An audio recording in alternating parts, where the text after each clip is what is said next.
কাছে যাবেন আপনার কিন্তু ওষুধ আল্লাহ খুব সহজ হয়ে যায়। কিন্তু দেখা যায় যে আপনি ডাক্তারের ভিতরে যদি হাতুড়ে ডাক্তারের কাছে যান, এই ডাক্তারের কাছে সে দেখা যায় যে আপনাকে ভালো জায়গায় খারাপটাই করে দেবে বেশি, ক্ষতি করে দেবে বেশি। তো ওই আলেম বলতেছেন যে অবশ্যই তোমার দোয়া হবে। আল্লাহ সুবহানাহু ওয়া তাআলা তো উসিলা তালাশ করেন কিভাবে তার বান্দাকে মাফ করবেন। তুমি 100 জন মানুষ করেছো তাতে কি, তিনি অবশ্যই তোমাকে মাফ করবেন। তবে তুমি যেখানে থাকো সেখানে তো অনেক পাপের কাজ বেশি হয়, ওই মানুষগুলোর সঙ্গ ত্যাগ করে অন্য একটা গ্রামে চলে যাও। তো সেই আলোচনা আমরা যেটা আপনাদেরকে বলতে চাচ্ছি যে এখান থেকে আপনাদের নসিহত ভাই, এই বয়সে এসে যদি আপনি কোরআনের সাথে নিজেকে একটু জড়িয়ে নিতে পারেন, কোরআনটা শুরু করতে পারেন, যারা পারেন আলহামদুলিল্লাহ, আমি তো আগে বলেছি যারা পারেন তাদের তো শুকরিয়া আলহামদুলিল্লাহ, কিন্তু যারা পারেন না, আমরা যারা পারি না, আমরা আজকে থেকে একটু চেষ্টা করি যে কোরআনটা কিভাবে শেখা যায়, কোরআনটা কিভাবে সহিহ শুদ্ধ করা যায়, কোরআনের সাথে কিভাবে নিজের জীবনকে পরিচালিত করা যায়। কারণ আল্লাহ সুবহানাহু ওয়া তাআলা সর্বপ্রথম বলেন যে ইয়া আইয়ুহাল্লাযিনা আমানু কু আনফুসাকুম ওয়া আহলিকুম নার। হে ঈমানদারগণ, আমরা যারা ঈমানদার আমাদেরকে বলছে, অন্য কাউকে বলে নাই যে তুমি প্রথমে নিজে বাঁচো। তো আমি ভাইজান দাওয়াতি কাজ করব, আলহামদুলিল্লাহ আল্লাহ তৌফিক দিলে করেন ইনশাআল্লাহ, কিন্তু দাওয়াতি কাজ করার আগে আমাকে আপনাকে নিজেকে বাঁচার মতো এবিলিটি তৈরি করতে হবে। আমি যেন আল্লাহ সুবহানাহু ওয়া তাআলার আযাব থেকে, জাহান্নামের আগুন থেকে বেঁচে যাই, এই জন্য আমাকে চেষ্টা করতে হবে। সর্বপ্রথম আমাকে তাবলীগ করে সে বিদেশে চলে যেতে হবে, নিজের ঘর বাড়ি দেখে, এটা আল্লাহ বলেন নাই। আল্লাহ সর্বপ্রথম বলছেন যে তুমি নিজে বাঁচো। আমাকে নিজে বাঁচার জন্য আল্লাহ রাসূল ফরজ করে দিয়েছেন তালাবুল ইলমি ফরিদাতুন আলা কুল্লি, যে দ্বীনি ইলম শিক্ষা করা সে পুরুষ হোক, নারী হোক, ছোট হোক, বৃদ্ধ হোক, সবার জন্য ফরজ। তো ভাইজান আপনাদের কাছে আকুল আবেদন, বিশেষ অনুরোধ, আপনারা অবশ্যই কোরআনটা শিক্ষা করার ব্যবস্থা করেন। আপনারা যারা এই মাশাআল্লাহ একসাথে হয়েছেন, আপনারা যদি একটা উদ্যোগ গ্রহণ করেন, আমাদের এলাকার যারা যুবক আছে, যারা এখন মাদ্রাসায় পড়ার মতো আর বয়স নেই, তাদের জন্য যদি একটা বয়স্ক শিক্ষা চালু করেন, ইনশাআল্লাহ দেখবেন এতে অনেক বারাকা হবে। আল্লাহ সুবহানাহু ওয়া তাআলা আমাদের জন্য সহজ করে দেন। আল্লাহ সুবহানাহু ওয়া তাআলা আমাদেরকে দুনিয়া এবং আখিরাতে কল্যাণ দান করুন।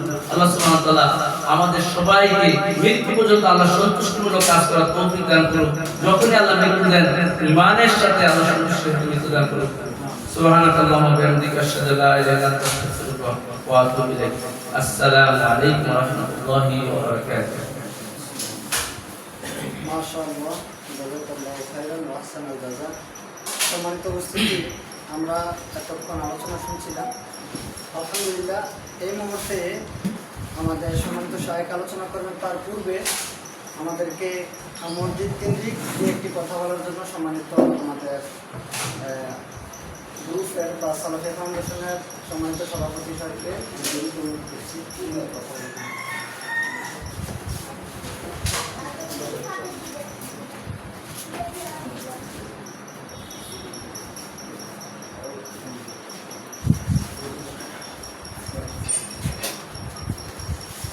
আসসালামু আলাইকুম ওয়া রাহমাতুল্লাহি ওয়া বারাকাতুহু। আলহামদুলিল্লাহি ওয়াসসালাতু ওয়াসসালামু আলা মান লা নাবিয়্যা বা'দা। ইন্নাল হামদুলিল্লাহ নাহমাদুহু ওয়া নুসাল্লি আলা রাসূলিল কারীম। আম্মা বা'দ। রাব্বি ইশরাহ লি সাদরি ওয়াসসির লি আমরি ওয়াহলুল উকদাতাম মিন লিসানি ইয়াফকাহু কওলি। আজকের জলম ইসলামী দাওয়াত সেন্টার আয়োজিত মাসিক প্রোগ্রামের সম্মানিত শায়েখ, উপস্থিত এলাকার গণ্যমান্য ব্যক্তিগণ, আপনারা সবাই জানেন আমাদের মহেশপুর অর্থাৎ চাষিদের সাথে সালাফিয়া মসজিদ এবং মাদ্রাসার রবিবারে সার ডালে হবে এই আগামী রবিবার দোতলা সার। আপনারা অনুগ্রহ করে আপনাদেরকে দাওয়াত দেওয়া হইল, আপনারা আর দোয়া করবেন যাতে আমরা এই মসজিদটা সঠিকভাবে পরিচালনা করতে পারি এবং ঠিকমতো কাজটা করতে পারি। আসসালামু আলাইকুম। সম্মানিত উপস্থিতি, এই মুহূর্তে আমাদের সামনে আলোচনা নিয়ে আসছেন আমাদের সম্মানিত শায়েখ, আমার উস্তাদ, যে যেটা আমি ওনার কাছে ক্লাস করেছি। তো সেই কাতার প্রবাসী উনি ওখানেও আলহামদুলিল্লাহ যত মাস শ্রম দিচ্ছেন দিনের জন্য, এবং দেশে আসছেন, দেশে এসেও কাজ করছেন বিভিন্ন জায়গাতে, বিভিন্ন অঞ্চলে, এবং উনি নিজে একটা প্রতিষ্ঠানও করতেছেন ঢাকা গাজীপুরে। আপনারা দোয়া করবেন তার জন্য, আল্লাহ যেন তার এই কাজগুলিকে সহজ করেন এবং দিনের জন্য কবুল করেন।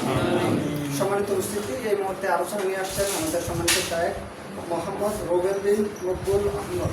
শায়েখ মোহাম্মদ রুবেল বিন মকবুল আহমদ, প্রতিষ্ঠাতা পরিচালক দারুস সুন্নাহ হাফিজিয়া মাদ্রাসা ফেনী। শায়েখকে তার মূল আলোচনা করার জন্য বিনীত অনুরোধ করছি। السلام عليكم ورحمة الله وبركاته. بسم الله الرحمن الرحيم. الحمد لله رب العالمين والعاقبة للمتقين والصلاة والسلام على أشرف الأنبياء والمرسلين نبينا محمد وعلى آله وأصحابه أجمعين. أما بعد. رب اشرح لي صدري ويسر لي أمري واحلل عقدة من لساني يفقهوا قولي. اللهم علمنا ما ينفعنا وانفعنا بما علمتنا وزدنا علما.